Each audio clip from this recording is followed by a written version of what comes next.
어머님은 라면 드실 거죠? 그날 이영숙은 강남의 호화로운 아파트 거실 한편에서 한없이 초라한 시골 할머니가 되어 있었습니다. 아들 박지우는 시종일관 회사 이야기만 늘어놓았고 며느리 최수진은 손자 서준이의 학원 시간을 재듯 불안하게 시계만 바라보았죠. 심지어 수진의 어머니, 즉 안사도는 제가 앉았던 소파를 힐끗 보더니 어머, 소파 커버 세탁해야겠네 라고 나직이 중얼거렸습니다. 서울까지 기쁜 소식을 전하러 갔던 이영숙은 그 자리에서 누구에게도 환영받지 못하는 이방인처럼 서 있어야 했습니다. 20년이 넘는 세월 동안 새벽 4시마다 품팔이에 나가고 자식 같은 논밭까지 팔아가며 아들을 대학에 보냈건만 돌아온 것은 무관심한 시선과 마치 손님 대하듯 내어준 단출한 라면 한 그릇뿐이었습니다. 그날 이영숙은 뼈아픈 진실을 깨달았습니다. 돈이 없으면 사랑하는 가족에게조차 투명 인간이 될 수 있다는 것을. 그러나 그 순간 이영숙의 낡은 가방 안에는 아직 꺼내지 않은 53억 원이라는 거액의 재개발 보상금 서류가 고이 들어 있었습니다. 과연 재개발 보상금이 이 가족의 삶을 어떻게 뒤바꾸어 놓았을까요? 그리고 아들과 딸의 반응은 또 얼마나 극명하게 달랐을까요? 사연을 시작하기 전에 무료로 할 수 있는 구독과 좋아요 부탁드립니다. 인생 세상을 찾아주신 고마운 분들께 기쁨과 행복이 가득하시기를 바랍니다. 안녕하세요. 저는 이영숙입니다. 올해로 70살이 되었습니다. 경상북도 깊은 산골의 작은 시골 마을에서 평생을 살아왔습니다. 사랑하는 남편을 먼저 떠나보내고 홀로 농사를 지으며 두 아이를 키워낸 평범한 농부죠.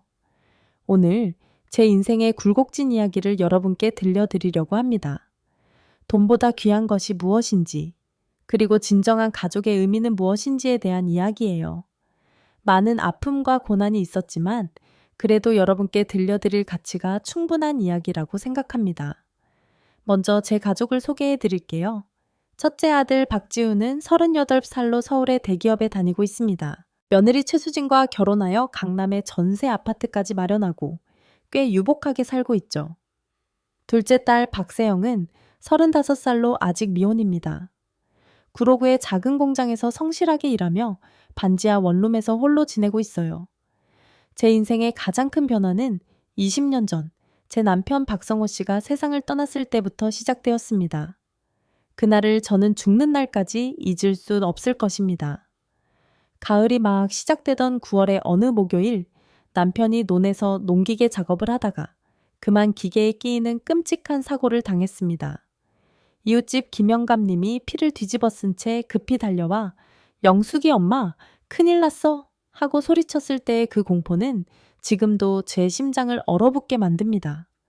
급히 병원으로 달려갔지만 이미 모든 것이 늦어버린 뒤였습니다. 의사 선생님이 고개를 떨구며 최선을 다했습니다만 하고 말씀하시는 순간 제게는 하늘이 무너져 내리는 것 같았습니다. 남편은 그렇게 50살의 나이에 제 곁을 영원히 떠났어요. 그때 아들 지우는 겨우 18살로 고등학교 3학년이었고 딸 세영은 15살로 중학교 3학년이었습니다. 아직 어린 나이에 아버지를 잃게 된 것이었죠. 장례를 치르는 일주일 동안 저는 마치 넋이 나간 사람처럼 지냈습니다. 장례는 어떻게 마련해야 하는지, 앞으로 어린아이들은 어떻게 키워야 하는지 머릿속이 온통 하얗게 변해버렸습니다. 지훈이는 이제 막 대입을 앞두고 있었고 세영이는 사춘기 시절을 보내고 있었으니까요. 결국 저는 뒷산밭 일부를 급히 팔 수밖에 없었습니다. 그 밭은 시아버지께서 물려주신 제게는 자식만큼이나 소중한 땅이었는데 팔면서 눈물이 비오듯 쏟아졌어요. 부동산 중개업소 아저씨가 땅값이 많이 싸서 몇백만 원밖에 안 돼요 라고 했을 때도 저는 아무런 반박도 할 수 없었습니다. 당장 장례비가 필요했으니까요. 장례를 마치고 집에 돌아온 후 저는 이를 악물고 결심했습니다. 어떻게든 이 아이들은 내가 키우겠다. 지훈이는 반드시 대학에 보내고 세연기도 하고 싶은 공부를 시키겠다. 그날부터 새벽 4시에 일어나는 고된 생활이 시작되었습니다. 우리 집 농사일을 마치고 나면 남의 집 품팔이를 나가야 했거든요. 벼 베기, 고추 따기, 마늘 심기 등 밭일, 논일 가리지 않고 힘든 일이라면 무엇이든 마다하지 않았습니다. 하루 품삯 4만 원이면 많이 받는 편이었어요. 우리 집은 30년이 넘은 낡은 한옥이었습니다. 슬레이트 지붕에서는 비가 오면 물이 새고 겨울이면 연탄 보일러로 난방을 해야 했죠. 화장실은 아직도 재래식이었고 목욕탕도 따로 없어서 겨울에는 정말 춥고 힘들었습니다. 마을 사람들은 제게 이런 말을 자주 했습니다. 영숙이 엄마, 홀몸으로 애들을 어떻게 키우나? 차라리 시집이나 다시 가지 그래. 어린 것들 큰 병이라도 나면 어쩔 거야? 현실적으로 생각해야지. 하지만 저는 결코 포기할 수 없었습니다. 그 아이들은 제 피부티였으니까요. 남편이 살아있을 때 우리 지훈이는 꼭 대학 보내자. 똑똑하니까 서울 가서 공부해도 될 거야. 하고 말하곤 했던 그 약속을 제가 지키고 싶었습니다. 푼파리에서 돌아와서는 아픈 허리를 부여잡고 아이들 도시락을 쌌습니다. 반찬이 변변치 않아도 정성만큼은 가득 담았어요. 지훈이가 엄마, 김치찌개 맛있어 하고 말할 때마다 저는 눈물이 핑 돌 것 같았습니다. 세영이는 엄마, 아빠 없어도 괜찮아. 엄마가 있으니까 하고 말했지만 저는 그 말에 더 가슴이 아팠습니다. 그래, 엄마가 아빠 목까지 다 해줄게. 손가락 끝이 갈라지고 손톱이 빠져도 참았습니다. 허리가 끊어질 듯 아파 밤에 잠을 못 이루어도 참았어요. 제 옷은 몇 년째 같은 것만 입었고 양말에 구멍이 나면 꿰매고 또 꿰매서 신었습니다. 이웃집 최 여사가 영숙이 엄마 새 옷 좀 해 입어. 애들도 보고 있는데 하고 말씀하셨지만 저는 웃으며 대답했어요. 괜찮아요. 옷이 밥 먹여주는 것도 아니고 아이들 교육비가 더 중요하잖아요. 최 여사는 고개를 저으며 돌아갔지만 저는 그들의 시선이 전혀 부끄럽지 않았습니다. 제가 조금 참고 모아서 그걸로 지훈이가 좋은 대학에 갈 수 있다면 충분히 감수할 수 있는 일이었으니까요. 세영이는 제 마음을 아는지 가끔 이런 말을 했습니다. 엄마, 새 옷 한 벌 정도는 사세요. 엄마도 예쁘게 입고 다니셔야죠. 저는 늘 괜찮다고 대답했습니다. 너희들이 잘 되는 게 더 중요해.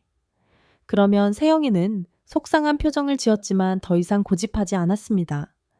참으로 속 깊고 착한 아이였습니다. 지은이의 대학 입시가 다가오면서 학원비 부담은 더욱 늘어났어요. 수학학원, 영어학원, 논술학원까지 다니고 싶다고 하더라고요. 한 달에 좋기 30만 원은 들어가는 돈이었습니다. 저는 밤늦게까지 남의 집일을 더 해야 했습니다. 어떤 날은 밤 9시가 넘어서야 집에 돌아오기도 했습니다. 그러면 세영기가 저녁을 차려놓고 기다리고 있었어요. 밥과 김치, 계란 후라이 하나가 전부였지만 그래도 그 따뜻한 밥상이 제게는 큰 위로였습니다. 엄마 너무 늦게 들어오시면 안 돼요. 몸 상해요. 괜찮다. 조금만 더 참으면 지훈이가 대학 갈 수 있어. 세영이는 오빠를 위해서라면 자신이 희생하는 것도 당연하다는 듯이 고개를 끄덕였습니다. 정말이지 속 깊고 착한 아이였습니다. 드디어 지훈이의 대학 합격 소식이 들려왔습니다. 서울에 있는 명문대에 붙었다고 하더라고요. 그날 저는 정말 날아갈 듯이 기뻤습니다. 마을 사람들에게 자랑하며 다녔어요. 우리 지훈이가 서울에 있는 대학에 붙었어요. 정말 꿈만 같아요. 아이고, 영숙이 엄마 고생한 보람이 있네. 그러게요. 호러미가 아들 하나 제대로 키워냈네요. 마을 사람들의 진심 어린 축하 인사를 들으며 제 가슴은 뿌듯함으로 가득 찼습니다. 20년 동안의 모든 고생이 한순간에 날아가는 것 같았어요. 하지만 기쁨도 잠시, 곧 현실적인 문제들이 밀려왔습니다. 대학 등록금과 서울에서의 생활비가 만만치 않았거든요. 한 학기 등록금만 몇백만 원이었고 기숙사비와 생활비까지 합치면 한 달에 100만 원으로 전날 100만 원 좋게 들어갔습니다. 저는 품팔이를 더욱 늘렸어요. 주말에도 쉬지 않고 일했습니다. 그래도 부족해서 지훈이도 과외 아르바이트로 돈을 벌어야 했습니다. 몸은 힘들었지만 마음만은 가벼워졌어요. 제 아들이 서울에서 공부하고 있다는 생각만으로도 힘이 났거든요. 그런데 세영이 문제가 남아 있었습니다. 세영이도 대학에 가고 싶어 했거든요. 친구들이 모두 대학에 간다고 하니 자신도 가고 싶다고 하더라고요. 고등학교 3학년이 된 세영이가 어느 날 조심스럽게 말했어요.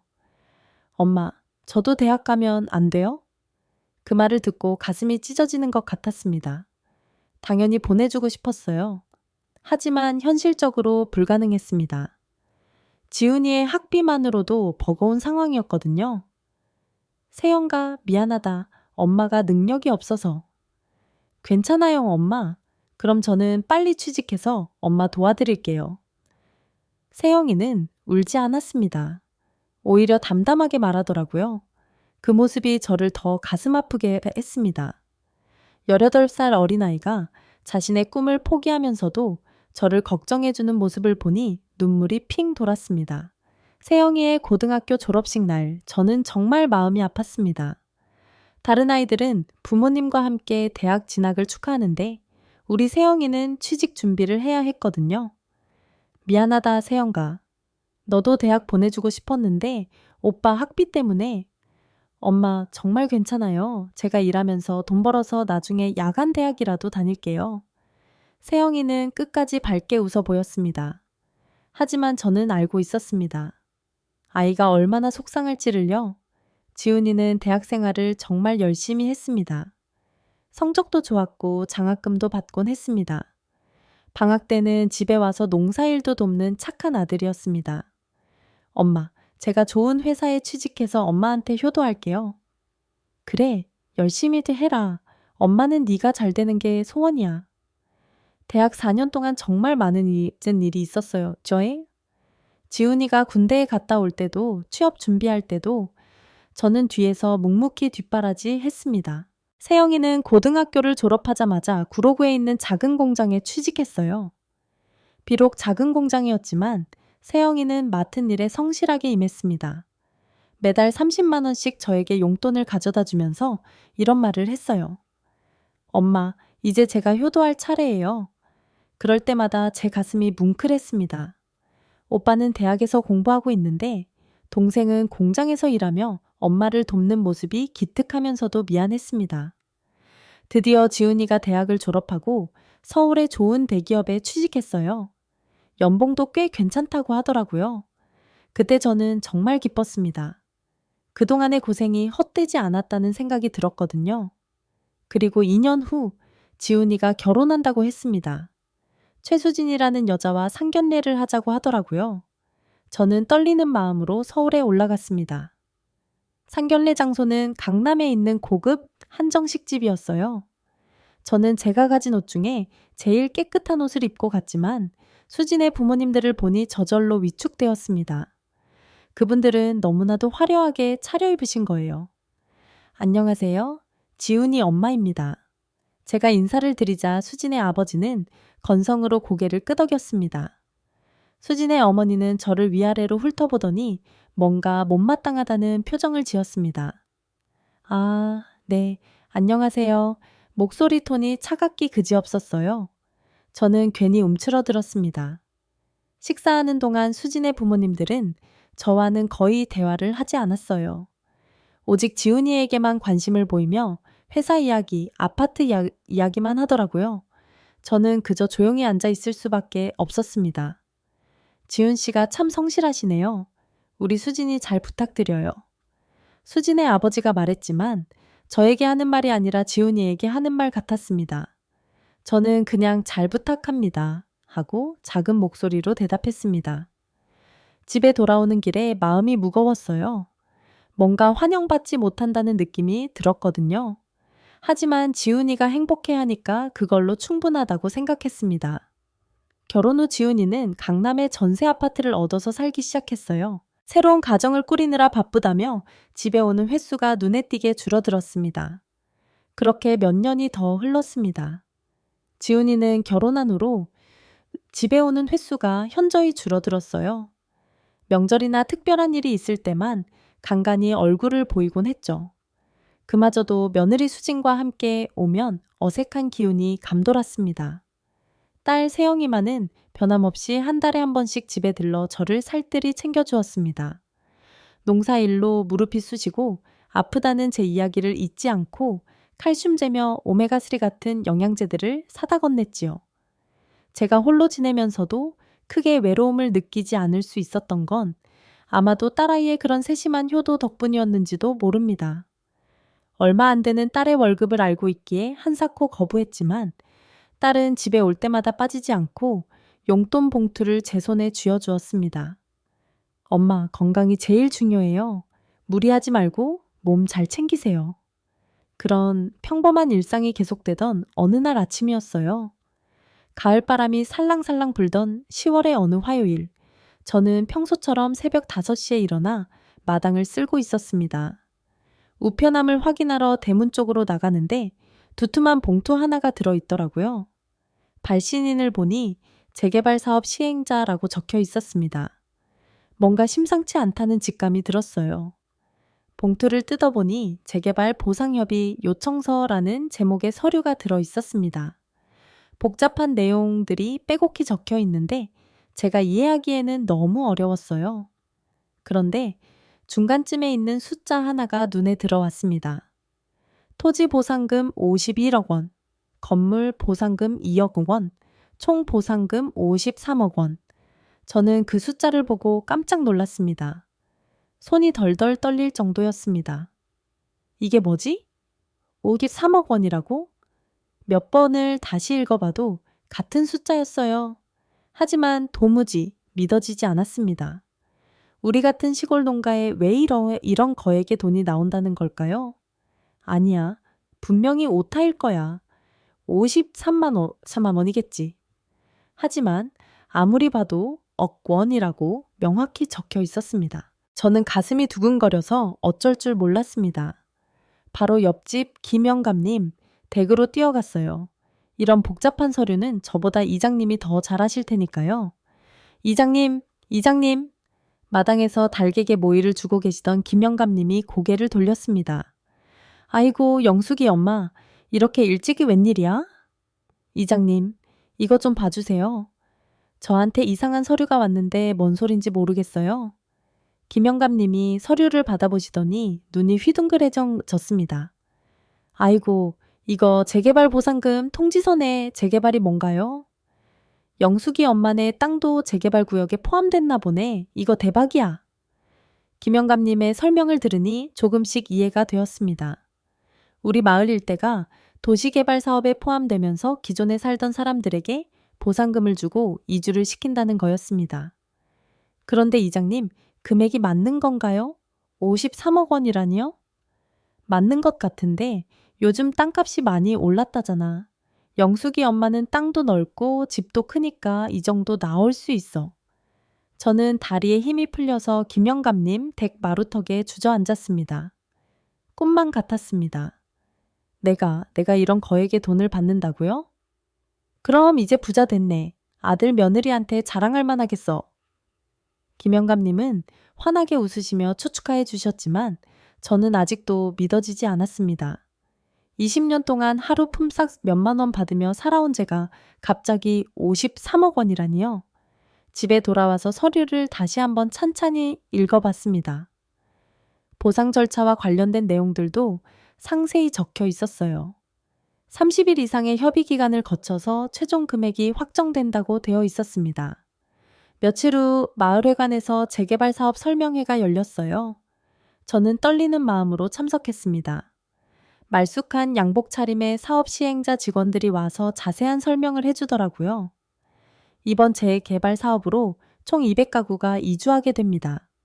보상금은 개별 토지와 건물 평가를 통해 산정되었고 주거 이전비와 이사 비용 등도 별도로 지급됩니다. 설명을 들으니 정말 현실이구나 싶었어요. 제가 받을 보상금이 확실하다는 확신이 들었습니다. 주민 여러분들께서는 보상금 외에도 가구 원수에 따른 가계 지출비 2개월분과 이사 비용도 받으실 수 있습니다. 이사 비용까지 따로 준다니 정말 꿈 같은 일이었어요. 설명회가 끝나고 집에 돌아오는 길에 저는 가슴이 벅차올랐습니다. 남편이 먼저 떠난 뒤로 하루하루 힘들게 살아왔는데 이제 자식들 걱정 없이 살 수 있게 된 거예요. 이제 지훈이한테 뭐든지 해줄 수 있겠구나 세연기도 대학에 다시 보낼 수 있고 혼자서 피식 웃음이 나왔습니다. 그동안의 모든 고생이 한순간에 날아가는 것 같았습니다. 하지만 곧 또 다른 생각이 들었어요. 이 소식을 누구에게 먼저 알려야 할까? 그런데 그 이후 이상한 일이 생기기 시작했습니다. 평소에는 연락조차 없던 친척들이 갑자기 전화를 걸어오기 시작한 거예요. 가장 먼저 전화한 건 남편의 외사촌인 이정훈 씨였습니다. 그 사람은 형편이 넉넉하면서도 그동안 제가 어려울 때 한 번도 도움을 준 적이 없었거든요. 형수님, 오랜만이에요. 그런데 거기 저 재개발 보상 받는다면서요? 어떻게 알았어? 마을 사람들이 다 얘기하던데요. 50억이면 넘는다면서요? 대박 나셨네요. 목소리가 평소와 달리 굉장히 친근했어요. 그동안 제가 힘들 때는 쌀쌀맞게 굴더니 갑자기 왜 이렇게 친절한지 어이가 없었습니다. 뭐 어쩌다 보니 이렇게 됐네. 아이고, 이제 걱정 없겠네요. 우리도 언제 한번 뵈러 가야겠어요? 그동안 10년도 넘게 얼굴 한 번 안 보던 사람이 갑자기 뵈러 오겠다니요. 사람 마음이 참 간사하구나 싶었습니다. 그 다음에는 남편의 사촌 여동생인 김미경 씨가 전화했어요. 언니, 소식 들었어요. 정말 축하해요. 고마워요, 미경아. 언니, 그런데 보상금 받으면 어디다 쓸 거예요? 혹시 투자 같은 거 생각해 보셨어요? 벌써부터 제 돈에 관심을 보이더라고요. 그동안 명절에도 안부 인사 한번 제대로 안 하던 사람이 갑자기 투자 얘기까지 꺼내니 기가 막혔습니다. 아직 생각 안 해봤어. 아, 그러시구나. 그럼 나중에 시간 되실 때 한번 만나서 얘기해요. 이런 식으로 며칠 사이에 연락이 끊겼던 친척들이 줄줄이 전화를 걸어왔습니다. 모두들 축하한다며 만나자고 하더라고요. 참 웃기는 일이었어요. 제가 혼자 고생할 때는 거들떠보지도 않다가 돈이 생긴다니까 갑자기 친척 행세를 하려고 하네요. 이웃집 할머니들도 저를 보는 눈빛이 달라졌어요. 영숙이 엄마, 이제 부자 됐네. 아이고, 부럽다. 언제 한번 좋은 데 가서 밥 한번 사야 되는 거 아니야? 그동안 호러미가 애들 어떻게 키우나 하며 수군거리던 사람들이 갑자기 친근하게 굴기 시작했어요. 저는 이런 변화된 태도들을 보며 씁쓸한 마음이 들었습니다. 사람들이 돈을 보고 사람을 판단한다는 걸 뼈저리게 느꼈거든요. 20년 동안 성실하게 살아온 제 모습은 안 보고 오직 돈만 보는 거예요. 하지만 한편으로는 기뻤습니다. 이제 정말로 자식들에게 뭐든지 해줄 수 있게 됐거든요. 지훈이한테는 더 좋은 아파트를 사줄 수 있고 세영기한테는 대학 공부를 시킬 수 있을 거예요. 밤에 잠자리에 누워서도 계속 생각했습니다. 53억 원이면 정말이지 엄청난 돈이에요. 제가 20년 동안 품팔이에서 번 돈을 다 합쳐도 이 돈의 10분의 1도 안 될 겁니다. 이제 양말 구멍 난 거 꿰매고 신을 필요도 없겠구나. 혼자서 피식 웃음이 나왔어요. 그동안 한 푼이라도 아끼려고 얼마나 애썼었는데 이제는 그런 걱정을 안 해도 되겠어요. 다음 날 아침 저는 옷장을 열어봤습니다. 낡은 옷들만 걸려있는 걸 보니 새삼 제 처지가 초라해 보였어요. 이제는 새 옷도 마음껏 사입을 수 있겠구나 싶었습니다. 거울을 보니 제 모습이 정말 늙어 보였어요. 머리는 반백이 되어 있고 농사일로 거칠어진 손은 제 고생의 흔적을 고스란히 담고 있었습니다. 얼굴에는 그동안의 세월이 깊게 새겨져 있었죠. 이제 좀 예쁘게 꾸미고 살아도 되겠구나. 그동안 미용실 한번 제대로 못 가봤는데 이제는 파마도 하고 염색도 할 수 있을 거예요. 점심 먹고 나서 마을 구멍가게에 갔어요. 평소보다 주인 아주머니가 훨씬 친절하더라고요. 영숙이 엄마 대박 나셨다면서요? 정말 부러워요. 아직 확실한 건 아니에요? 아니에요. 이제 정말 편하게 사실 수 있겠네요. 그동안 얼마나 고생하셨어요? 평소 같으면 뭐 좀 사가세요? 하며 장사 얘기만 했는데 오늘은 한참 동안 수다를 떨더라고요. 집에 돌아오는 길에 만난 이웃 할아버지도 마찬가지였어요. 영숙이 엄마, 요즘 기분 좋겠어. 자식들한테 떳떳하겠네. 네, 정말 다행이에요. 지훈이한테는 알렸어요? 아직이요? 이번 주말에 얘기하려고요. 아이고, 얼마나 좋아할까? 이제 그 집은 걱정할 게 없겠네. 할아버지 말씀을 들으니 지훈이 얼굴이 떠올랐어요. 얼마나 놀라할까? 얼마나 기뻐할까? 우리 아들이 얼마나 기뻐할까? 혼자서 웃음이 나왔습니다. 그동안 힘들게 키운 보람이 있었구나 싶었습니다. 이제 아들한테 이런 큰 선물을 줄 수 있게 됐으니까요. 그런데 문득 이런 생각도 들었어요. 지훈이가 과연 저 때문에 기뻐할까? 아니면 돈 때문에 기뻐할까? 요즘 지훈이는 예전만큼 저를 챙기지 않거든요. 결혼하고 나서는 더욱 그랬고요. 아니야, 그래도 내 아들인데 엄마한테 좋은 일 생기면 당연히 기뻐할 거야.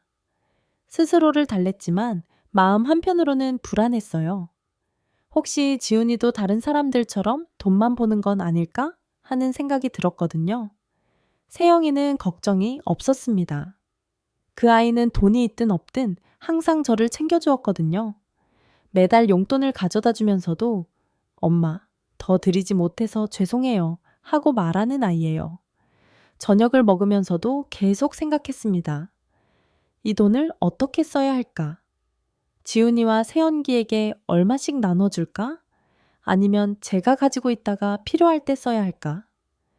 일단 아이들한테 얘기부터 해보자. 마음을 정하고 나니 한결 편해졌습니다. 20년 동안 아이들 뒷바라지만으로도 벅차서 힘들어 하다가 이제는 제가 아이들에게 뭔가 해줄 수 있게 된 거잖아요. 그날 밤 잠자리에 들면서 저는 정말 행복했습니다. 내일부터는 새로운 인생이 시작될 것 같았어요. 더 이상 돈 걱정을 하지 않아도 되고 아이들에게 짐이 되지 않아도 되겠어요. 하지만 아직 모르고 있었습니다. 이 돈이 제 인생을 송두리째 바꿔놓을 줄은요. 그리고 자식들의 진짜 모습을 여과 없이 보게 될 줄도요. 아침이 되자 고민이 깊어졌습니다. 이 기쁜 소식을 누구에게 먼저 알려야 할까요? 지훈이한테 먼저 알려야 할까? 세연기한테 먼저 알려야 할까요?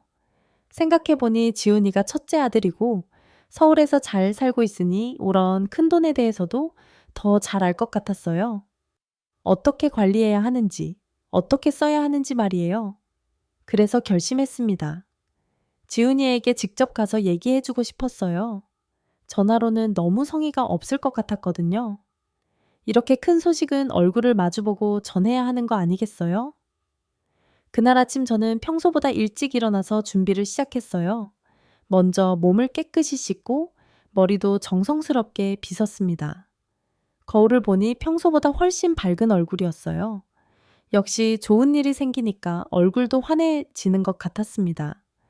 옷장을 열고 가장 아껴두었던 옷을 골라봤습니다. 몇 년 전 세연기가 어버이날에 사준 베이지색 꽃무늬 블라우스와 검은색 바지를 꺼냈어요. 제가 가진 옷 중에서는 가장 좋은 옷이었습니다. 평소에는 특별한 날에만 입던 옷이었거든요. 거울 앞에 서서 옷을 입어보니 제법 괜찮았어요. 나름 단정하고 깔끔해 보였습니다. 오랜만에 이런 옷 입어보네. 거울 속 제 모습을 보며 잔잔한 미소를 지었어요. 오늘은 정말 좋은 날이니까 제대로 차려입고 가야지. 아들한테 기쁜 소식을 전하러 가는 날인데 말이에요. 화장대에서 립스틱도 발라봤습니다. 몇 년 전에 산 건데 거의 쓰지 않아서 아직 남아 있었어요. 약간의 색깔만 입혀도 얼굴이 훨씬 생기 있어 보였습니다. 이 정도면 완벽하지. 준비를 마치고 나서 가방에 필요한 것들을 챙겼어요. 지갑, 핸드폰, 그리고 재개발 보상 서류까지요. 지훈이에게 보여주려고 가져가는 거였습니다.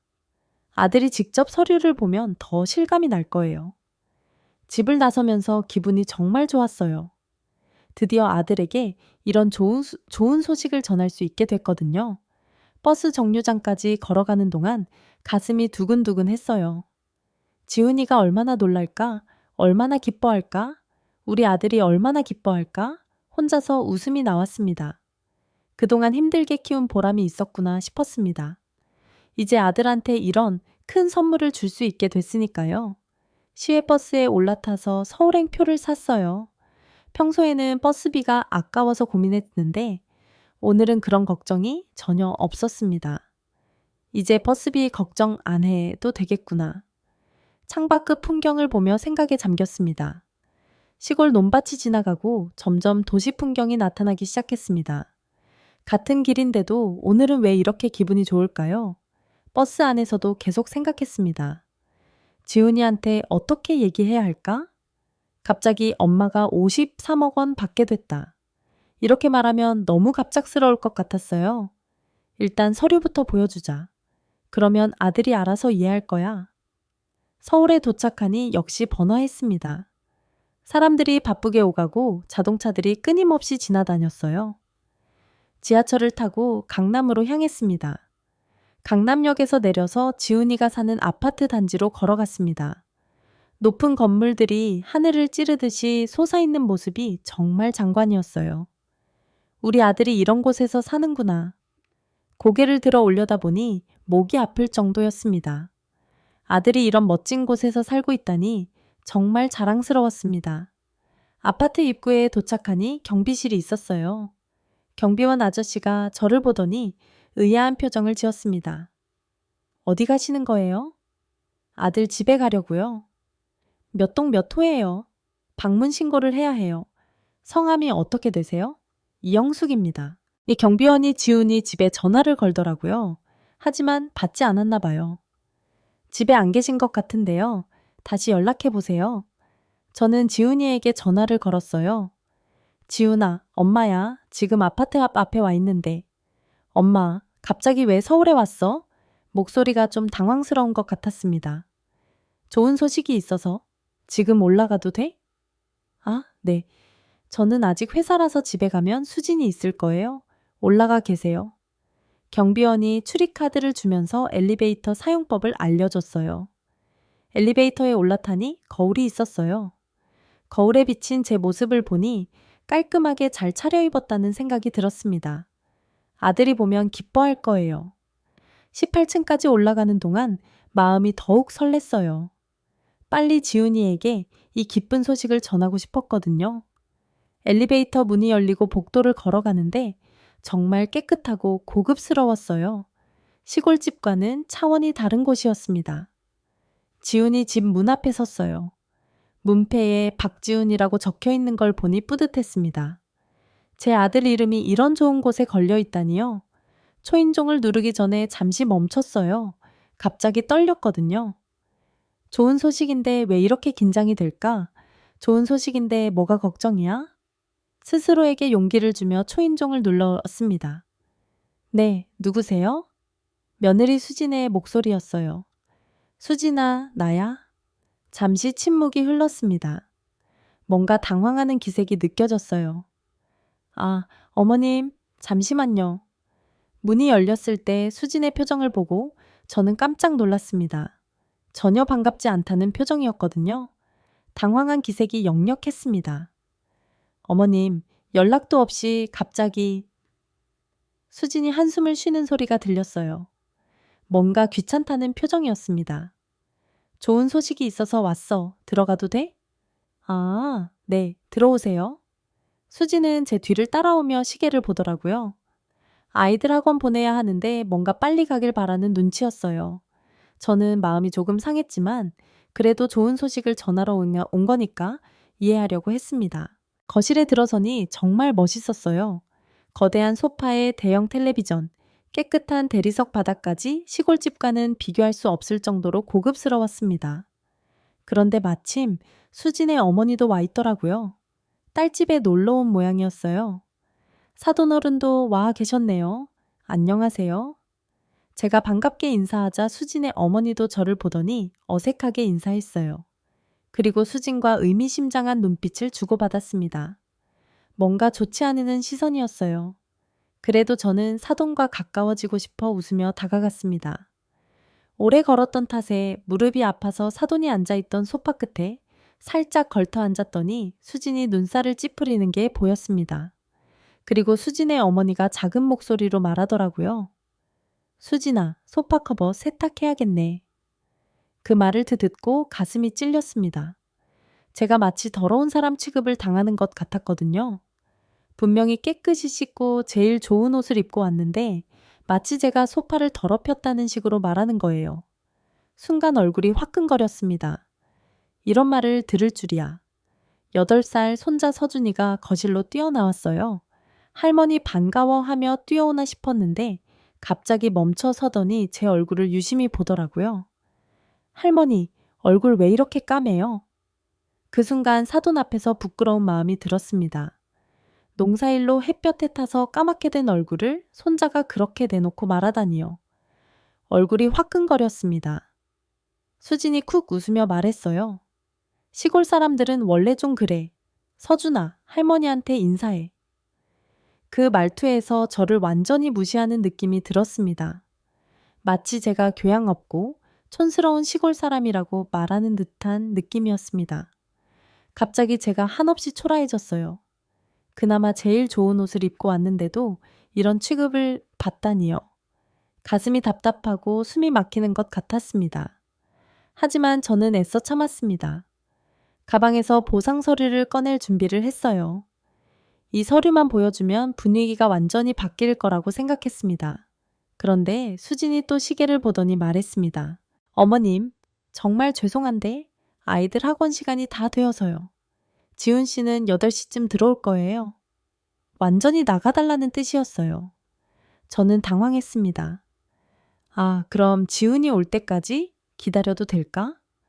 수진과 사돈 어머니가 서로 눈빛을 주고받더라고요. 뭔가 불편해하는 기색이 역력했습니다. 네, 그러세요. 그런데 정말 오래 기다리셔야 할 것 같은데요. 목소리에서 짜증이 섞여 나왔어요. 저는 더욱 위축되었습니다.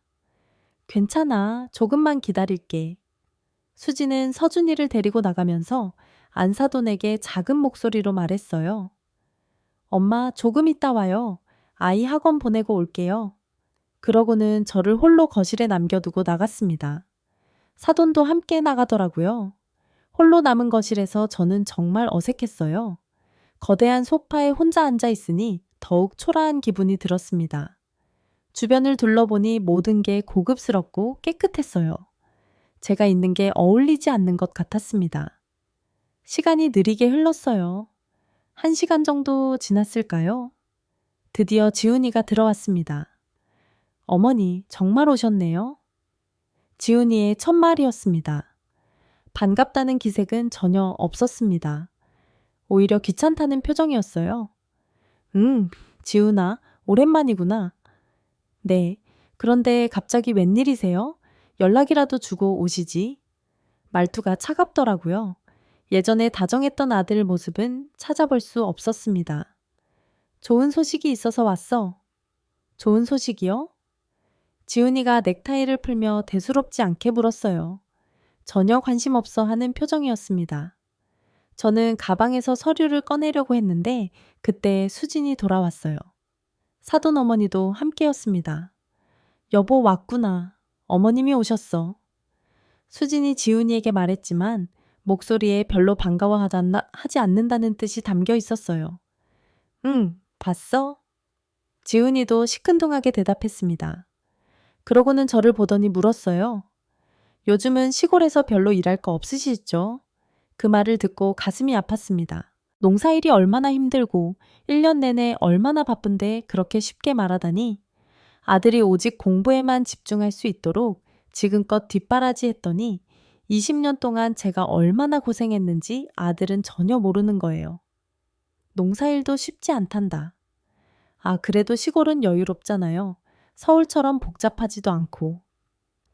지훈이는 저의 고생을 전혀 이해하지 못하고 있었습니다. 마치 제가 한가하게 사는 사람인 것처럼 생각하더라고요. 저녁 시간이 되자 수진이 말했어요. 어머님 저녁 드세요. 오늘은 초밥 시켜 먹을 건데 어머님은 생선 별로 안 좋아하시죠? 라면 끓여 드릴까요? 그 말을 듣고 정말 기가 막혔습니다. 가족들은 비싼 초밥을 시켜 먹는데 저만 따로 라면을 먹으라는 거예요. 우리 엄마 생선 안 좋아해. 라면 좋아해. 지훈이의 한마디에 저는 그야말로 말이 막혔습니다. 저는 사실 생선도 초밥도 좋아해요. 자식들 먹으라고 아까운 생선은 젓가락도 한번 못 대고 엄마는 생선 안 좋아한다고 말한 적이 있었는데 지훈이는 정말로 제가 생선을 싫어한다고 생각했었나 봐요. 그리고 농사일이 바빠 제대로 챙겨 먹지 못하고 급하게 라면을 끓여 먹곤 하던 저를 보며 엄마는 라면을 좋아하는 사람이라고 생각한 것 같았습니다. 수지는 이미 라면을 끓이기 시작했어요. 아들을 뒷바라지하면서 힘들었던 시간들이 생각나면서 무척이나 서운한 마음이 들었습니다. 라면 한 그릇이 제 앞에 놓였을 때 저는 정말 눈물이 날 것 같았어요. 맛있게 드세요. 수진이 웃으며 말했지만 그 웃음에는 조롱이 담겨 있었습니다. 식사하는 동안 아무도 저와 대화하지 않았어요.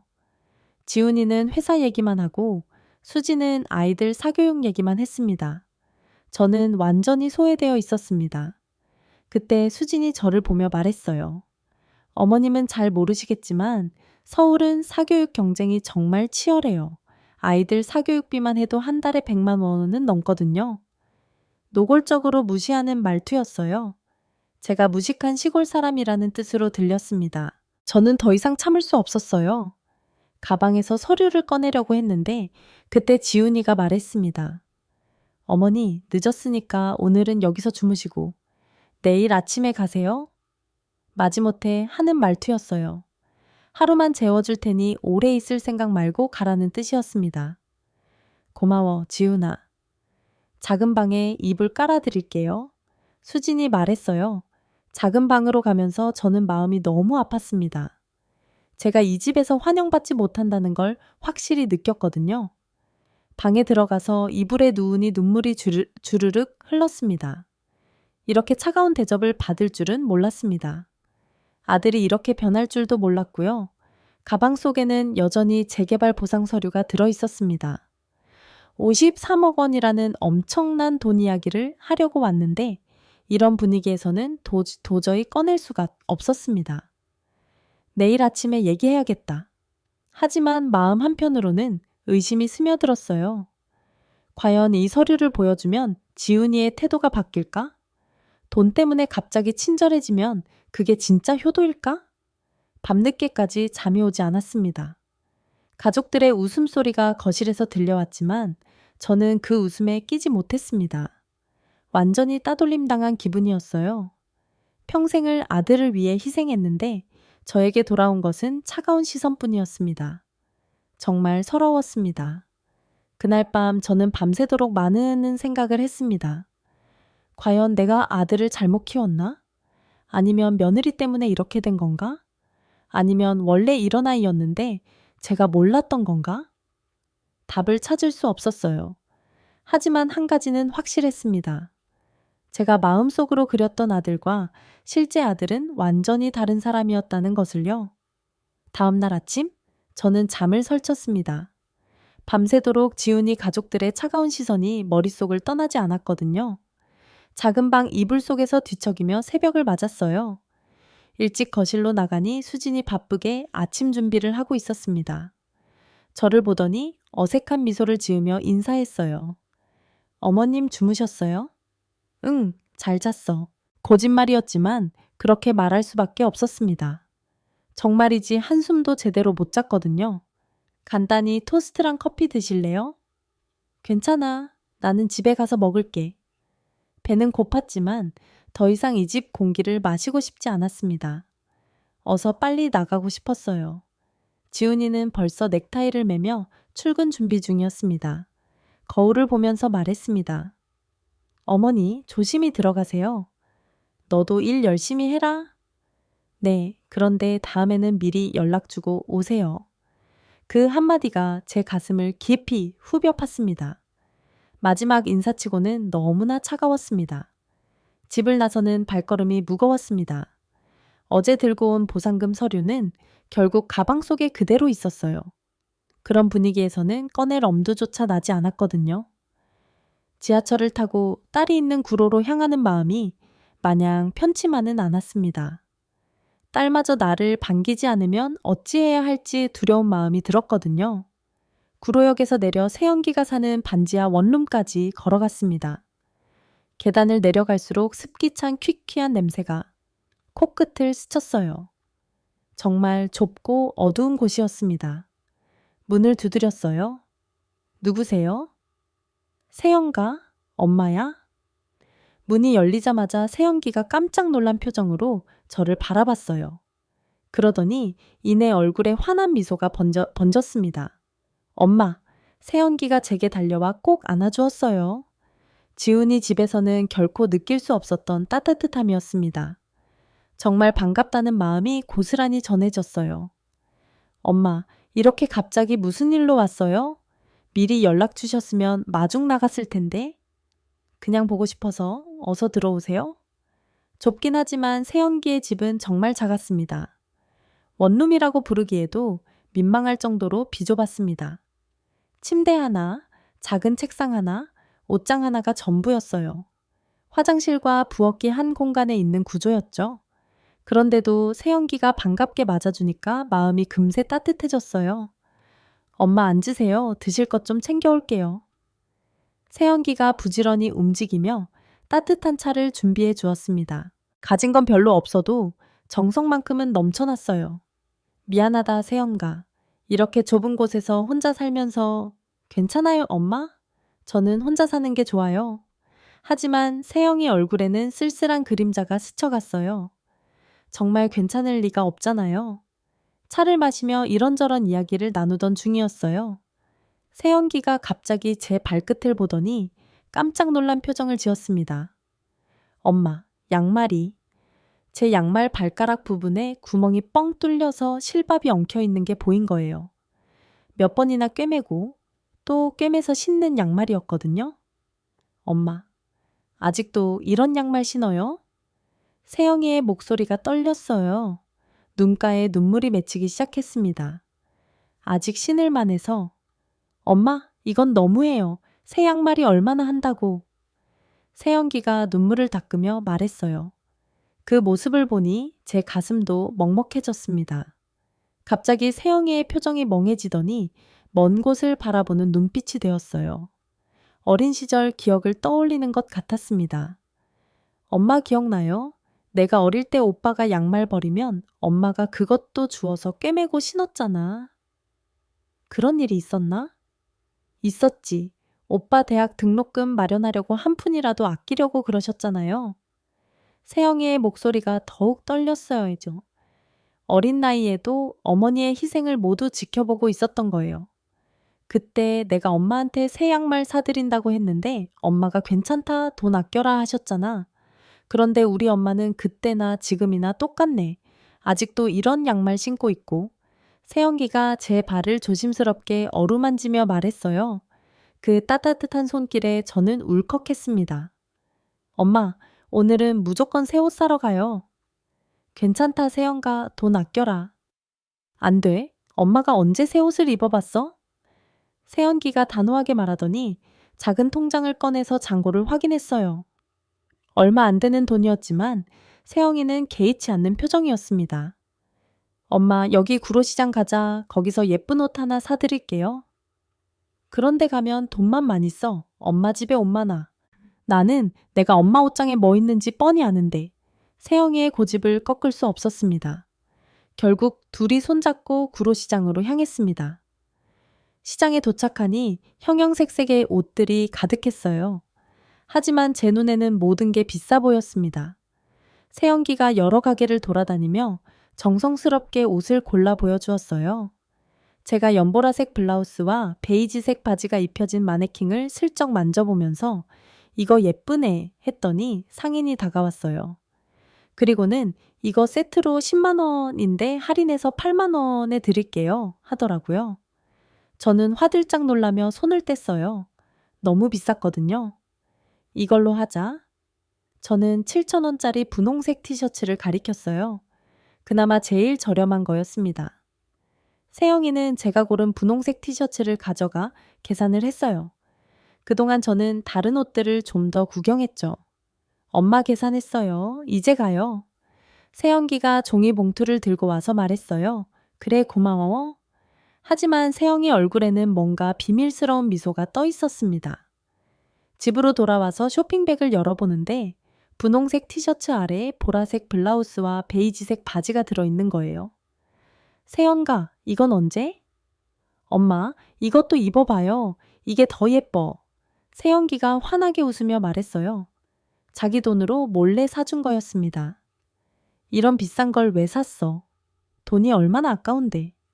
엄마, 가끔은 예쁜 옷도 입어야지. 엄마 얼굴에 이 색깔이 정말 잘 어울려요. 그 순간 눈물이 핑 돌았습니다. 얼마 안 되는 월급에서 아껴서 저한테 옷을 사준 세영기가 너무 고마웠습니다. 고마워, 세영가? 뭘요? 엄마가 그동안 얼마나 고생하셨는데 이 정도는 당연하죠. 차를 마시며 더 이야기를 나누었어요. 엄마, 요즘 몸은 어때? 무리하지 마세요. 괜찮다. 나이가 들긴 했지만 아직은 할만해. 엄마, 정말 죄송해요. 내가 얼른 성공해서 우리 엄마 호강시켜 드려야 하는데. 무슨 소리야? 넌 오빠 뒷바라지 하느라 얼마나 고생했는데. 옆 아들 뒷바라지 하느라 딸에게는 대학 등록금도 대주지 못해 이 고생을 하는 걸 아는데도 딸은 원망은커녕 제 걱정뿐이었습니다. 한없이 미안한 생각이 들면서도 세연기와 이야기하고 있으니 마음이 한결 편해졌어요. 어제 지훈이 집에서 받은 상처가 서서히 아물어가는 것 같았습니다. 세연가, 너 혹시 결혼 생각은 없어? 아직요. 일단 엄마부터 잘 모셔야죠. 그 말을 듣고 또 마음이 아팠습니다. 35살인데 결혼도 미루고 저만 챙기고 있으니까요. 하지만 한편으로는 고마웠어요. 이렇게 진심으로 저를 생각해주는 딸이 있다는 게 얼마나 다행인지요. 저녁 시간이 되어서 일어서려는데 세연기가 아쉬워했어요. 엄마, 저녁 먹고 가지 그래.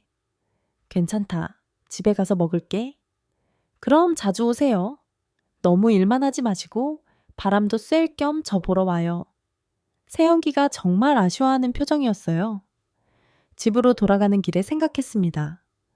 똑같은 자식인데 왜 이렇게 다를까? 지훈이는 나를 귀찮아하는데 세영이는 이렇게 따뜻하게 맞아주고요.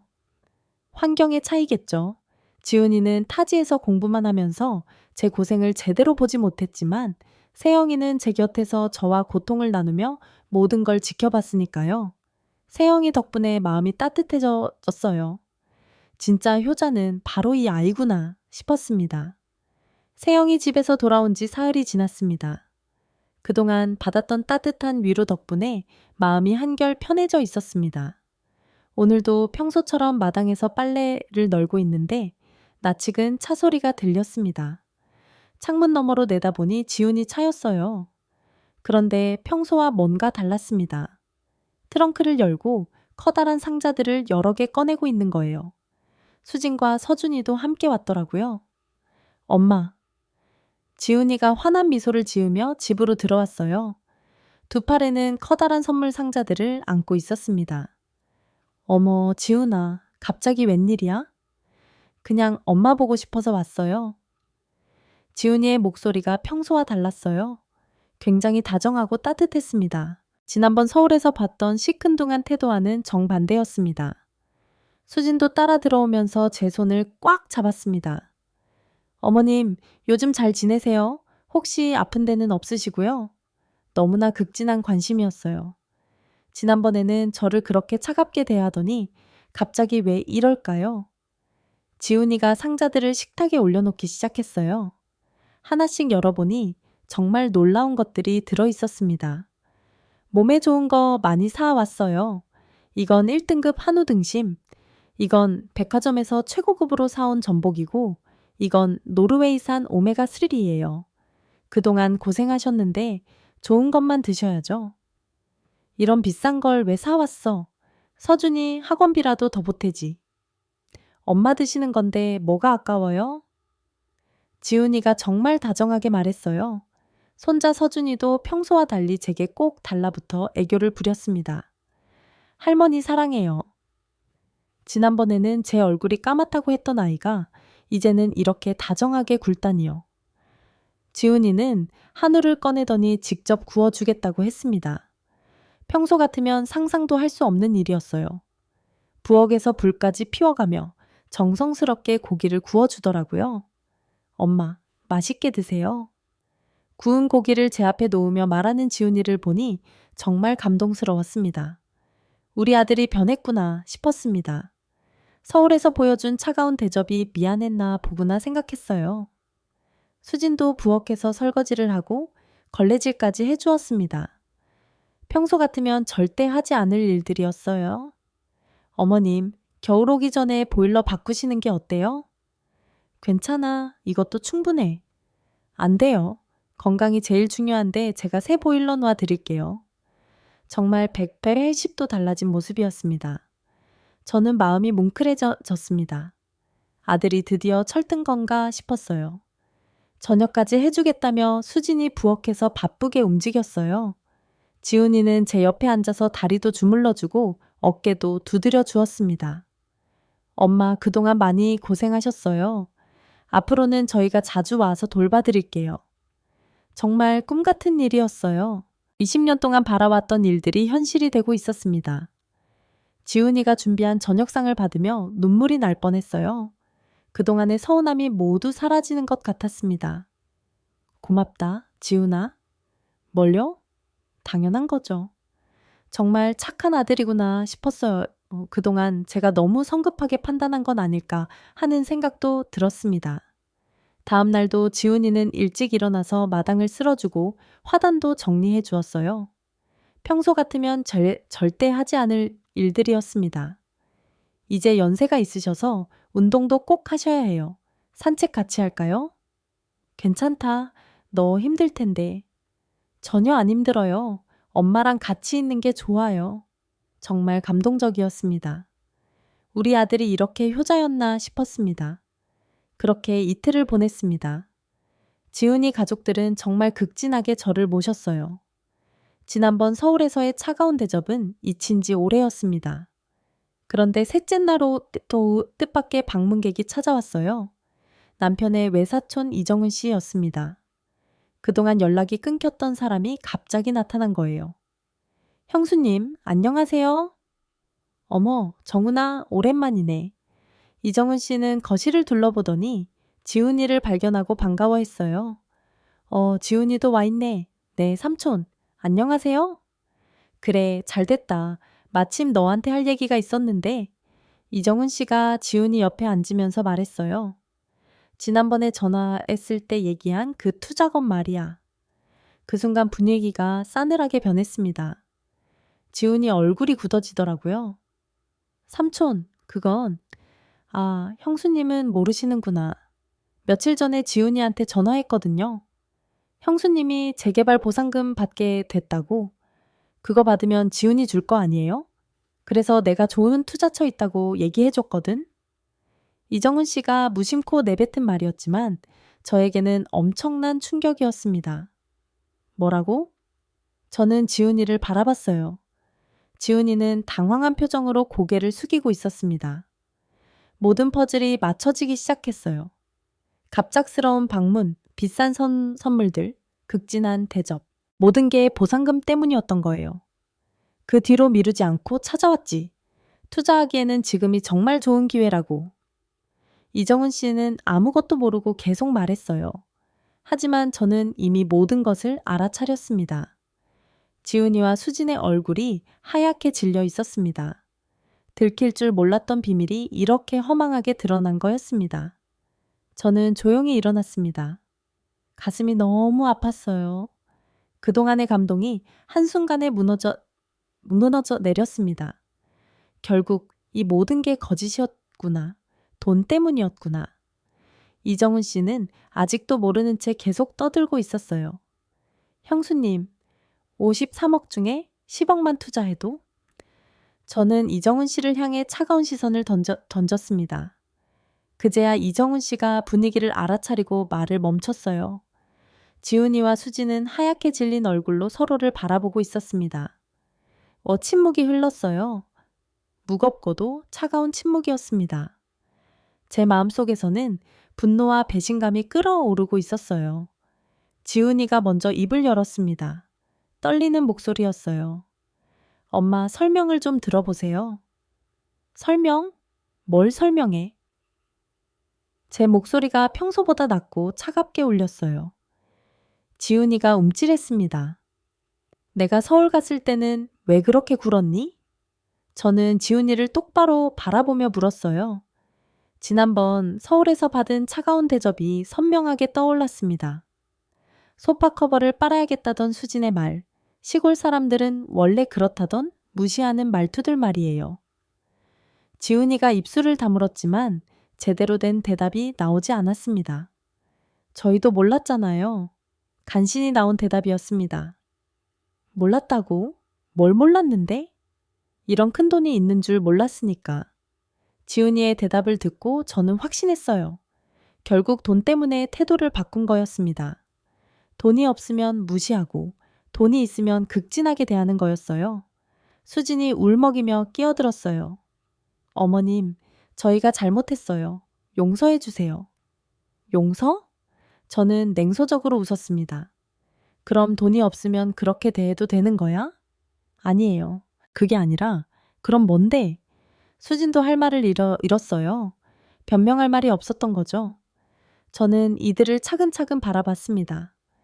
지난번 서울에서 저를 어떻게 대했는지, 어떤 말들을 했는지 다 기억나더라고요. 그리고 이번 사흘 동안의 극진한 대접도 말이에요. 모든 게 거짓이었던 거예요. 저는 마음을 정했습니다. 이미 결정된 것이나 마찬가지였어요. 5소 3억 원은 전부 세연기에게 다 줄 거야. 그 순간 거실은 정적에 휩싸였습니다. 이정은 씨도 놀란 표정으로 저를 바라봤습니다. 지훈이와 수지는 제 말을 믿을 수 없다는 얼굴이었어요. 지훈이가 먼저 반응했습니다. 얼굴이 새빨갛게 달아올랐어요. 엄마, 그게 무슨 말씀이세요? 목소리에 당황과 분노가 뒤섞여 있었어요. 평소의 정중한 태도는 온데간데 없었습니다. 들은 그대로야. 보상금은 전부 세영이 거야. 그럴 수는 없어요. 저도 아들인데. 지훈이의 목소리가 더욱 높아졌어요. 지금까지 본 적 없는 격한 모습이었습니다. 아들이면 어쩌라고? 그동안 아들로서 엄마한테 뭘 해줬는데? 제가 얼마나 열심히 공부해서 좋은 회사에 들어갔는데요. 그건 내 일이고 엄마한테는 뭘 해줬어? 지훈이가 할 말을 잃었어요. 그동안 저에게 해준 게 뭐가 있나 생각해보니 아무것도 없었던 거죠. 수진이 갑자기 울음을 터뜨렸어요. 큰 소리로 흐느끼기 시작했습니다. 어머님, 그럼 저희는 어떻게 살라고요? 너희가 알아서 하면 되지 않아? 지금도 충분히 잘 살잖아. 서준이 교육비는 어떻게 하고요? 아파트 전세 대출은 어떻게 갚고요? 수진이 절망적인 목소리로 소리쳤어요. 그제야 본심이 드러났습니다. 결국 제 돈을 노리고 있었던 거예요. 강남 말고 집값 좀 더 싼 데로 가든지. 왜 내가 책임져야 해? 이정은 씨가 당황해서 말을 거들었어요.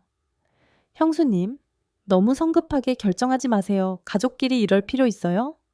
가족? 저는 이정은 씨를 노려봤습니다. 지금껏 이 애들이 나를 가족 취급이나 했는지 알아? 이정은 씨가 입을 다물었습니다. 지훈이가 화를 내기 시작했어요. 주먹을 불끈 쥐고 일어섰습니다. 엄마, 이건 법적으로도 문제가 있어요. 법. 상속권이라는 게 있잖아요. 저한테도 권리가 있어요. 지훈이가 법까지 들먹이며 위협하기 시작했어요. 제 아들이 이런 말을 할 줄은 몰랐습니다. 상속권? 내가 죽어야 상속이지. 아직 살아있는데 내 돈 어떻게 쓸지는 내 마음이야. 그래도 이렇게 편애하시면 편애해? 누가 누구를 편애해? 제 목소리가 커졌어요. 20년 동안 참아왔던 서러움과 분노가 한꺼번에 터져나오기 시작했습니다. 세영이는 대학 등록금도 못 대줘서 공장 다니는 동안 내가 너만큼은 허리가 휘어져도 뒷바라지 했어. 그런데 누가 누구를 편애했다고? 지훈이가 대답하지 못했어요. 사실이었거든요. 그런데도 세영이는 매달 용돈 갖다 주고 아픈데 없냐고 물어보고 옷 사주겠다고 하고 그러는 동안 너는 나한테 뭘 해줬는데 엄마 명절에도 생전 얼굴도 한 번 안 비추면서 전화 한 통 안 하면서 지훈이가 할 말을 잃었어요. 그것은 부정할 수 없는 사실이었습니다. 엄마가 농사일로 얼마나 힘든지 알기나 해. 새벽 4시부터 일어나서 품팔이 다녔던 거 알기나 해? 제 목소리가 떨렸어요. 그동안의 서러움이 눈물과 함께 한꺼번에 쏟아져 나왔습니다. 너 대학 보내려고 논 팔고 밤늦게까지 일하고 구멍 난 양말 꿰매서 신으면서 살아왔던 거 기억해? 세영이는 그걸 다 지켜봤어. 그리고 자기 꿈 포기하고 공장에 가서 일했어. 엄마 도우려고. 수진이 더욱 큰 소리로 울기 시작했어요. 어머님, 너무해요. 저희한테는 한 푼도 안 주시겠다는 거예요. 왜 줘야 하는데? 너희가 나한테 돈 맡겨놨어? 어머님 정말 너무하세요. 우리도 가족인데. 수진이 화를 내며 소리쳤어요. 그제야 본성이 완전히 드러났습니다. 지훈이가 벌떡 일어섰어요. 주먹을 꽉 쥔 채 저를 노려봤습니다. 엄마, 이건 정말 말이 안 돼요. 법적으로 대응하겠어요. 그래, 해봐. 저는 담담하게 대답했어요. 내가 살아있는 동안은 내 돈이야. 내가 누구한테 주든 그건 내 자유야. 지훈이가 수진의 손을 잡아 끌며 일어섰어요. 가자, 더 이상 할 말 없어. 수진도 울면서 따라 일어났습니다. 어머님 후회하실 거예요. 마지막으로 내뱉은 말이었어요. 지훈이 가족들이 집을 나가면서 문을 쾅 닫았어요. 이정은 씨도 어쩔 줄 몰라 하다가 뒤따라 나갔습니다. 저는 홀로 남은 거실에서 한참을 앉아 있었습니다. 마음이 복잡했지만 서러우면서도 한편으로는 속이 시원했어요. 드디어 진심을 말했구나 싶었습니다. 20년 동안 참아왔던 말들을 모두 쏟아낸 거예요. 하지만 후회하지 않았습니다. 진짜 효자가 누구인지 이제 확실히 알았으니까요. 돈이 있을 때만 잘하는 게 진짜 효도가 아니잖아요. 세영이 얼굴이 떠올랐어요. 매달 30만 원씩 가져다 주며 엄마 건강하세요? 하던 모습. 제 구멍 난 양말을 보고 눈물 짓던 모습들 말이에요. 그 아이야말로 진짜 효녀였습니다. 제가 인생을 헛산 게 아니라는 걸 증명해주는 존재였죠. 지훈이 가족이 문을 쾅 닫고 나간 후 저는 한참 동안 빈 방에 앉아 있었습니다. 집안이 조용해서 오히려 마음이 편했어요. 이제 더 이상 눈치 볼 사람도 없고 제 마음대로 결정할 수 있었으니까요. 모든 결심이 서자 저는 간단한 준비를 마친 뒤에 시외버스를 타고 서울로 향했습니다. 이번엔 지훈이네가 아니라 세영이 집으로 가는 거였죠. 창밖의 풍경이 스쳐 지나갔습니다. 가을이 깊어가고 있었습니다. 논밭의 벼들이 황금빛으로 물들어 있었고 곧 추수철이 다가올 것 같았습니다. 구로역에서 내려 세영이 집까지 걸어가는 길은 이제 익숙했어요. 좁은 골목길을 지나 반지하로 내려가는 계단을 조심스럽게 내려갔습니다. 문을 두드리니 세영기가 깜짝 놀란 표정으로 문을 열었어요. 엄마, 우와, 신기해. 안 그래도 지금 엄마 생각하고 있었는데 이렇게 딱 오셨네요. 세영이는 언제나처럼 반갑게 저를 맞아주었습니다. 좁은 원룸이지만 따뜻한 온기가 느껴졌어요. 세영기가 부지런히 차를 준비하는 동안 저는 가방에서 재개발 보상 서류를 꺼냈습니다. 세영기가 서류를 보더니 눈이 휘둥그레졌습니다. 3억 원. 엄마, 이게 진짜예요? 그래. 우리 집이랑 논밭이 재개발 구역에 포함되려 해서 보상금을 받게 됐어. 세영이는 갑자기 눈물을 글썽이기 시작했습니다. 그럼 이제 엄마 고생 안 하셔도 되는 거예요? 더 이상 새벽부터 일 안 하셔도 되고. 그런데 세영가, 엄마가 이 돈을 너한테 다 주려고 해. 세영기가 깜짝 놀라며 고개를 저었습니다. 엄마, 무슨 소리예요? 이건 엄마가 평생 고생해서 받은 돈이잖아요. 엄마가 편하게 쓰셔야죠. 아니야, 엄마는 이미 결정했어. 지훈이는 이미 얘기 끝났고. 제 표정을 보고 세연기가 뭔가 짐작한 듯 했어요. 저는 지훈이와 있었던 일을 조심스럽게 설명했습니다. 돈이 있다는 걸 알고 나서야 극진하게 대하던 모습, 법적으로 대응하겠다며 화를 내던 모습들을 담담하게 이야기했어요. 세영이는 한참을 침묵하다가 조심스럽게 입을 열었습니다. 엄마, 그래도 저는 엄마 돈을 함부로 받을 수는 없어요. 그동안 얼마나 힘들게 사셨는데? 세연가, 너는 오빠 뒷바라지하느라 대학도 못 갔잖아. 이제라도 엄마가 뭔가 해주고 싶어. 한참을 고민하던 세연기가 말했어요. 엄마, 그럼 제가 한 가지 부탁드려도 될까요? 사실 제가 작은 식당을 차리고 싶었는데 돈이 없어서 엄두를 못 냈는데 혹시 창업 비용을 빌려주실 수 있을까요? 꼭 갚을게요. 이자도 드리고요. 빌리긴 뭘 빌려? 그냥 받아. 안 돼요, 엄마. 빌리는 걸로 해요. 제가 제 힘으로 해보고 싶어요. 세영이의 고집을 꺾을 수 없었습니다. 결국 그렇게 하기로 했어요. 세영이는 처음에 10평도 안 되는 작은 가게로 시작했어요. 한 그릇 건강밥집이라는 간판을 달았더라고요. 엄마의 건강한 한 끼라는 부제목도 작게 적어놨어요. 엄마, 오늘 첫 영업이에요? 긴장돼요. 괜찮을 거야. 네가 만든 음식은 정말 맛있잖아. 세영이는 새벽부터 일어나 잡곡밥을 짓고 제철 채소를 손질하고 저염 반찬들을 정성스럽게 만들었어요. 시금치나물, 콩나물, 가지볶음, 연근조림 같은 건강한 반찬들이었죠. 고기 대신 두부나 버섯을 활용한 단백질 반찬도 준비했습니다. 배달 앱에 등록하고 나서부터 주문이 들어오기 시작했어요. 처음에는 하루에 10개, 20개 정도였지만 입소문이 나면서 점점 늘어났습니다. 특히 점심시간에는 주문이 폭주했어요. 혼자서는 감당할 수 없을 정도였죠. 6개월 만에 직원을 2명 고용했고 1년이 지나자 두 번째 매장을 열었습니다. 세영이는 타고난 사업 수완을 발휘했어요. 깔끔한 매장 관리, 일정한 맛 유지, 친절한 서비스로 입소문이 퍼졌습니다. 프랜차이즈 사업으로 확장하면서 세연기는 식자재 유통업체를 운영하는 전구진이라는 사람을 만났습니다. 매장에 식재료를 납품하던 사람이었어요. 성실하고 책임감이 강한 청년이었습니다. 사업상의 거래 관계로 만났지만 서로의 성실함과 진실함에 끌려 조금씩 가까워졌죠. 우진 씨는 세연기처럼 어려운 환경에서 자수성가한 사람이었어요. 부모님을 일찍 여의고 혼자 힘으로 사업을 이뤄낸 사람이었죠. 그래서인지 세연기와 잘 통했습니다. 서로의 아픔과 노력을 이해할 수 있었거든요. 1년 후 두 사람은 결혼했습니다. 화려하지는 않았지만 따뜻한 결혼식이었어요. 양가 친척들과 가까운 지인들만 초대해서 소박하게 치렀습니다. 저는 그날 처음으로 웨딩드레스를 입은 세연기를 보며 하염없이 눈물을 흘렸습니다. 오빠 뒷바라지 하느라 자기 청춘을 다 바친 아이가 드디어 행복을 찾았구나 싶어서 가슴이 벅차올랐습니다. 결혼식에는 지훈이네도 왔지만 여전히 저와는 서먹했습니다. 세영이는 사업뿐만 아니라 투자에도 탁월한 재능이 있었습니다.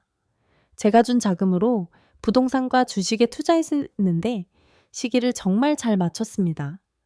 특히 배달 플랫폼 회사들이 막 성장하기 시작할 때 주식을 사두었다가 큰 수익을 냈어요.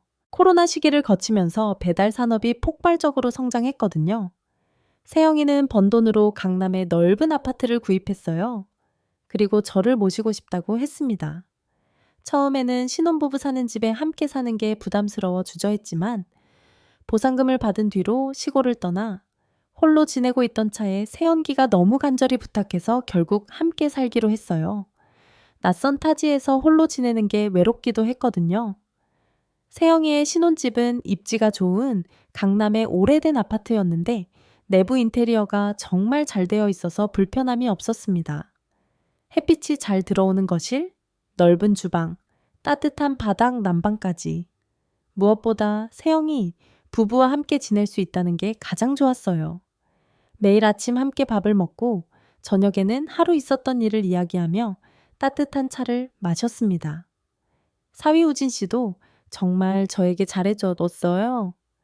부모님을 일찍 여의고 고아로 자란 탓에 저를 엄마처럼 여기고 친아들보다 더 살뜰하게 챙겨주었죠. 한편 지훈이네는 점점 어려운 상황에 빠지고 있었습니다. 지훈이가 다니던 대기업에서 대규모 구조조정이 시작됐어요. 회사 실적이 악화되면서 인원 감축이 불가피했던 거죠. 40대 이상 직원들을 대상으로 희망퇴직을 받았는데 지훈이도 결국 회사를 나와야 했습니다. 15년 동안 다니던 회사였는데 하루아침에 실직자가 된 거예요. 처음에는 금방 재취업할 수 있을 거라고 생각했나 봐요. 대기업 경력도 있고 실력도 있으니까요. 하지만 현실은 냉혹했습니다. 나이가 많다는 이유로 서류에서부터 탈락했고 연봉 조건이 맞지 않는다며 거절당했어요. 대기업 출신이라는 자존심 때문에 중소기업은 지원하지 않았고 대기업은 젊은 사람을 선호했습니다. 수진도 처음에는 남편을 믿고 기다렸지만 시간이 지날수록 불안해했어요. 저축은 점점 줄어들고 서준이 학원비며 아파트 관리비며 나갈 돈은 많았거든요. 결국 수진이 동네 마트에서 파트타임으로 일하기 시작했습니다. 하지만 그 수입으로는 생활비조차 충당하기 어려웠어요. 강남 아파트 전세 계약이 끝나가는데 재계약할 돈이 없었습니다. 집주인은 전세금을 5천만 원 올려달라고 했고 지훈이네는 그 돈을 마련할 수 없었어요. 결국 더 작고 외진 곳으로 이사를 가야 했습니다.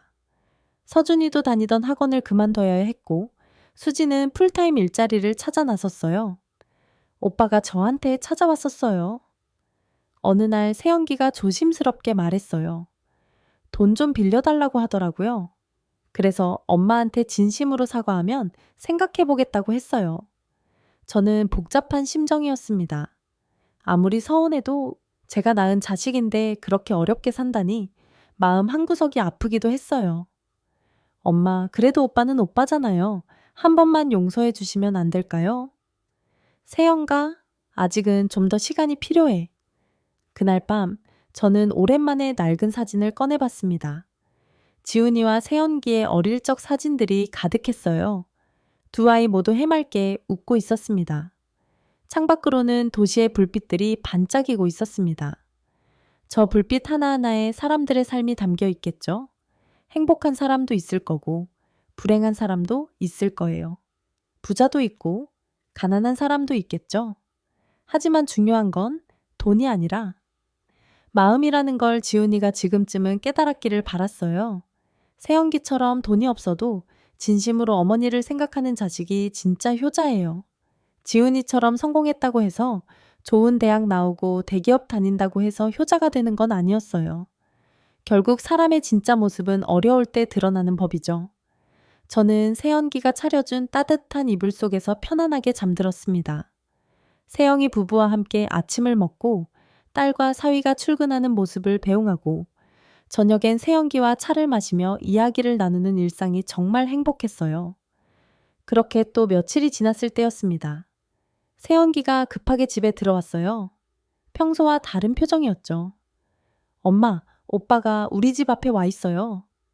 지훈이가? 네, 수진의 언니랑 같이요. 그런데 세연기가 말을 망설였어요. 그런데 뭐? 문 앞에 무릎을 꿇고 앉아 있어요.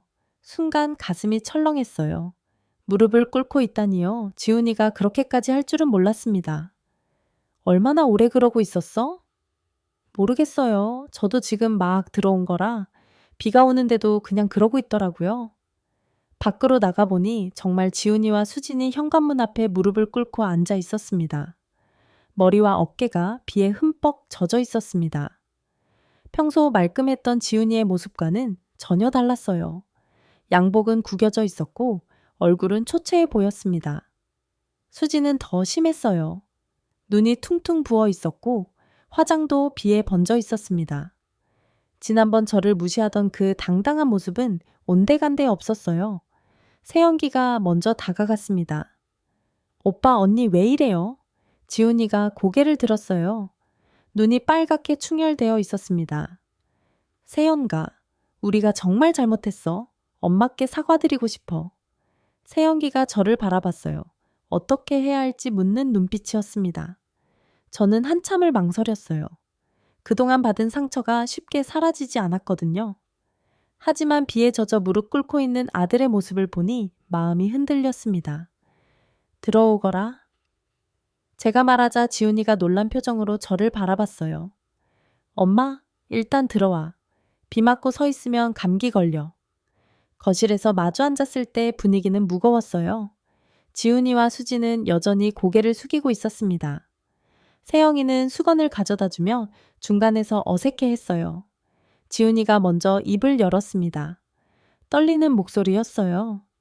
저는 제가 잘나서 성공한 줄 알았는데 사실은 아무것도 모르는 바보였어요. 저는 그저 묵묵히 듣고 있었습니다. 회사에서 잘렸을 때 깨달았어요. 제가 얼마나 오만했는지, 얼마나 어리석었는지. 지훈이의 목소리가 점점 작아졌어요. 제가 고생을 해보니까 엄마가 우리를 얼마나 힘들게 키우셨을지 알겠더라고요. 수진도 눈물을 흘리며 말했어요. 어머님, 제가 정말 못된 며느리였어요. 돈이 없으면 무시하고, 돈이 있으면 아첨했던 저 자신에게 너무 화가 나요. 수진이 흐느끼기 시작했어요. 진심으로 후회하는 것 같았습니다. 지훈이가 눈물을 닦으며 계속 말했어요. 엄마가 평생 저를 위해 희생하신 걸 당연하게 생각했어요. 정말 죄송합니다. 저는 조용히 듣고 있었어요. 정말 뉘우치는 건지 아니면 또 다른 속셈이 있는 건지 알고 싶었거든요. 너희가 진짜로 뉘우치는 게 맞니? 또 돈 때문에 오는 건 아니고? 지훈이가 고개를 흔들었어요. 아니에요. 이제 정말 알았어요. 돈보다 소중한 게 뭔지. 저희는 이제 정말 바뀔게요. 수진도 간절하게 말했어요. 돈이 있든 없든 어머님은 저희가 모셔야 할 뿐이에요. 그걸 이제야 깨달았어요. 세영이가 조심스럽게 끼어들었어요. 엄마, 오빠도 많이 반성한 것 같아요. 정말 힘들어하고 있었어요. 엄마 생각하면서 많이 울었다고 하더라고요. 저는 지훈이와 수진을 번갈아 바라봤어요. 예전에 오만했던 모습은 찾아볼 수 없었습니다. 정말 철이 든 것 같았어요. 마음이 조금씩 누그러지기 시작했어요. 아무리 서운해도 제 자식이잖아요. 무릎 꿇고 사과하는 모습을 보니 더 이상 미워할 수가 없었습니다. 일어나거라. 무릎 아프겠다. 제가 말하자 지훈이와 수진이 놀란 표정으로 저를 바라봤어요. 엄마? 됐어. 그만 일어나. 지훈이가 벌떡 일어나더니 제게 달려와서 꼭 안았습니다. 마음이 다 큰 사람이 어린아이처럼 울고 있었습니다. 어머니 죄송해요. 정말 죄송해요. 수진도 제 손을 꽉 잡으며 눈물을 흘렸어요. 어머님 용서해 주세요. 앞으로는 정말 잘할게요. 세연기가 눈물을 닦으며 말했어요. 이제 다시 가족이 됐네요. 그날 저녁 우리는 모두 함께 식사를 했습니다. 오랜만에 온 가족이 한자리에 모인 거였습니다. 세연기가 정성스럽게 차린 건강한 집밥이었어요. 지훈이는 예전과 달리 조심스럽고 정중했어요. 제가 하는 말 하나하나에 귀 기울이고 불편한 건 없는지 계속 물어봤습니다. 어머니, 요즘 건강은 괜찮으시죠? 괜찮아. 세연기가 잘 챙겨줘. 수진도 마찬가지였습니다. 예전에는 저를 무시하더니 이제는 극진하게 모시려고 했습니다. 어머님, 물 드릴까요? 고마워. 서준이까지 불러오자 집이 더 북적북적해졌습니다. 할머니도 우리 집에 놀러 오세요. 그래, 놀러 갈게. 세연기가 흐뭇하게 바라보며 말했어요. 이제 엄마도 마음 편하시죠? 온 가족이 화목하게 지낼 수 있게 됐으니까. 사실 그동안 엄마가 제일 힘드셨잖아요. 세영이 말이 맞았습니다. 아무리 미워도 자식을 모른 채 하고 살았던 시간들은 결코 편하지 않았어요. 비록 많은 일이 있었지만 결국 가족이잖아요. 진심으로 뉘우치고 사과한다면 용서할 수 있었습니다. 지훈이가 조심스럽게 물었어요. 엄마, 앞으로는 저희가 모실까요? 괜찮아. 세영이랑 잘 지내고 있어. 그래도 가끔은 저희 집에도 놀러 오세요. 그럴게. 수진도 덧붙였어요. 어머님, 이제 정말 잘할게요. 믿어주세요. 알겠어. 그날 밤 지훈이 가족이 돌아간 후 세영기가 말했어요. 엄마 잘하셨어요. 용서해 주시는 게 맞는 것 같아요. 그래, 네. 오빠도 이제 정말 달라진 것 같아요. 진심으로 반성하고 있어요. 저도 그렇게 생각했어요. 사람은 변할 수 있잖아요. 특히 큰 시련을 겪고 나면 더욱 그렇죠. 사위 우진 씨도 거들었어요. 어머님이 현명하게 처리하신 것 같아요. 계속 모른 채 했다면 어머님 마음이 더 힘드셨을 거예요. 이해해줘서 고마워. 그렇게 우리 가족은 다시 하나가 되었습니다. 돈 때문에 갈라졌던 가족이 진심 어린 사과와 용서로 다시 뭉쳤습니다. 물론 하루아침에 모든 게 예전으로 돌아간 건 아니에요. 하지만 시간이 지나면서 점점 나아질 거라고 믿어요. 저에게 지난 시간들의 가장 큰 수확은 돈이 아니라 행복한 가족이었습니다. 돈은 사람을 바꾸는 것이 아니라 그 사람의 진짜 모습을 드러낼 뿐입니다. 진정한 효도는 통장 잔고가 아니라 마음 잔고로 결정되는 것임을 오늘의 사연이 우리에게 일깨워 줍니다. 오늘 준비한 이야기는 여기까지입니다. 이 가족에게 하고 싶은 이야기가 있으시면 댓글로 남겨주세요. 오늘도 많이 행복하시고 건강한 하루 보내세요. 다음에 더 좋은 이야기로 찾아뵙겠습니다.